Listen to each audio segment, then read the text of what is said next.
Herbert George Wells was a famous English writer. He wrote many novels, short stories, science fictions, satires, etc. And one of his famous children's story is The Shop That Never Was.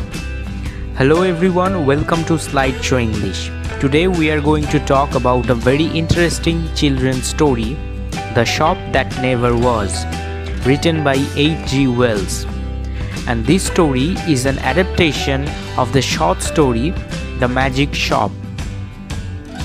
The Shop That Never Was is about a child Gip and his father's journey into a strange magic shop.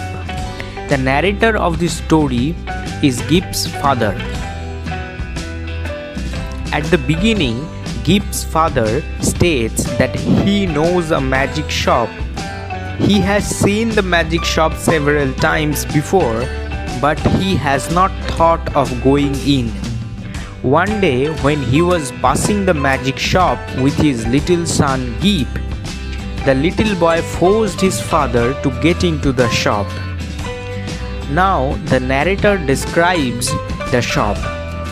When Gip and his father entered the shop, they noticed that the shop is narrow and not very well lit. They also saw some crystal balls on the counter table. Gip and his father saw that the floor was made of magic mirrors.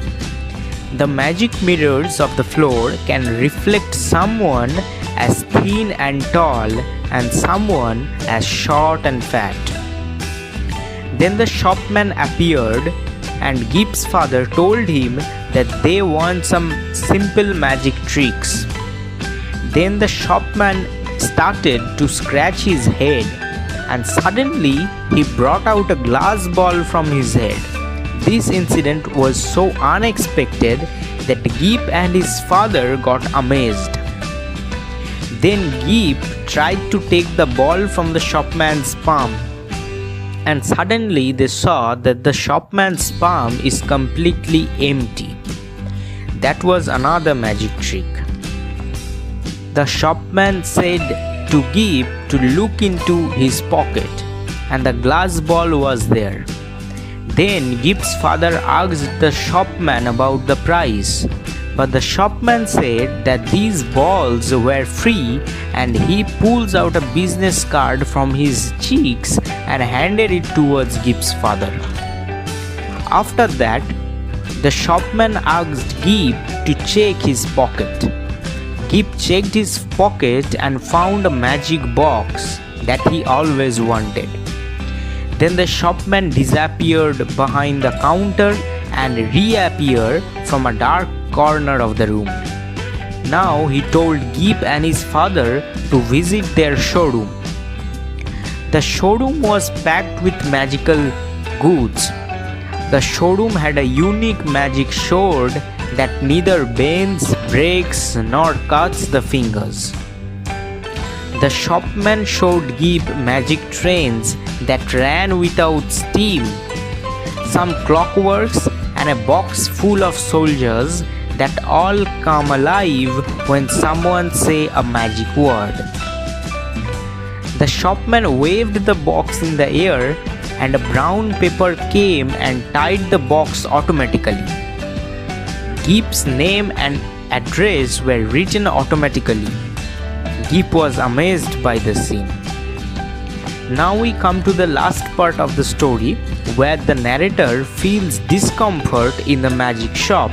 The narrator found his son Gip standing on a stool, and the shopman was holding a big drum in his head. Gip's father was horrified. He screamed out loud to release his son, but suddenly the shopman put the drum over Gip, and Gip was vanished.